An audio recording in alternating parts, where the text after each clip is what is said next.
vakuumni taqayotgandagi psixoemotsional holatlar, ya'ni ruhiy jihatdan yuzaga keladigan narsalar. Bular bilan qanaqa kurashish kerak va nima qilish kerak, nima bajarish kerak shu narsaga tushib qolmaslik uchun. Xo'p, vakuum bilan davolanayotgandagi ruhiy iztiroblar, ruhiy kechinmalar bir nechtaga bo'linadi. Birinchisi bo'larmikan degan savol. Bu albatta to'g'ri bo'ladi. Bu praktikadan o'tkazilgan narsa.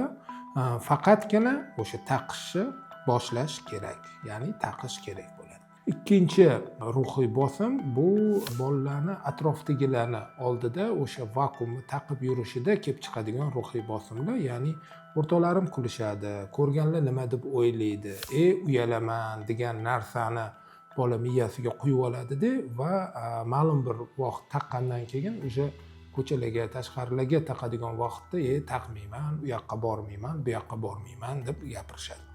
Bu narsalar hammasi praktikadan o'tgan va boshqa mamlakatlarda bunaqa toifadagi bemorlarimiz bilan maxsus bolalar yoki o'smirlar psixologlari shug'ullanishadi. Ya'ni bu yerda nimani tushuntirishimiz kerak? Biza bolaga shunaqangi shu narsani tushuntirishimiz kerakki, shu narsani o'ziga qabul qilsin va shu yo'ldan yurishga o'zi xohlab boshlasin. Bu nima? Ya'ni bir vaqt o'zida, ma'lum bir vaqt chegarasida shu narsalarni amalga oshirsang, shuncha yil qiynalib yurgan dardingdan qutulasan degan narsani bolaga quyib borish kerak. Asosan psixologik yordam, yonidagilardan, kattalardan bo'ladigan psixologik yordamga muhtoj. Iloji boricha ta'ziq o'tkazish, judayam zo'rlash, majburlash kerak emas. Bu yerda bolani o'zi bilan, farzandlarimizning o'zi bilan gaplashib, ularga to'liq yotig'i bilan shu narsani tushuntirib, aldab-suldab vakuum taqishga olib borish kerak bo'ladi.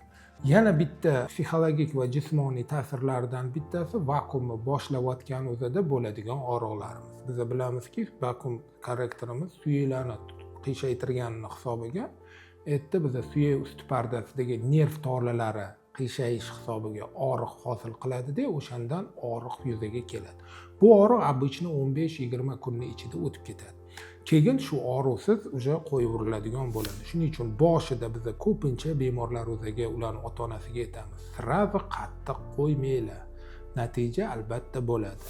Sekin-asta, ya'ni og'ridimi? To'xtatib turamiz, yopib qo'yamiz, 5-10 minutdan keyin yana ozgina tortib, yana yopamiz. Shunaqa qilib biz o'zimizni xohlayotgan darajadagi tortish kuchiga olib chiqib olish kerak bo'ladi. Vakuum xarakter bilan davolanayotgan yoshlar o'ziga, bemorlar o'ziga va ularning ota-onasiga maslahatimiz, bolalaringlar bilan psixologik yordam berib shug'ullanadi. Ya'ni bolani rag'batlantirib, shu narsani qilsa albatta u yengishi va bolalar o'zi kuchliligi, u narsani albatta yenga olishi, vaqtinchalik narsaligi to'g'risidagi ma'lumotlarni ko'proq qaytarib, bolalar bilan shug'ullanish kerak bo'ladi.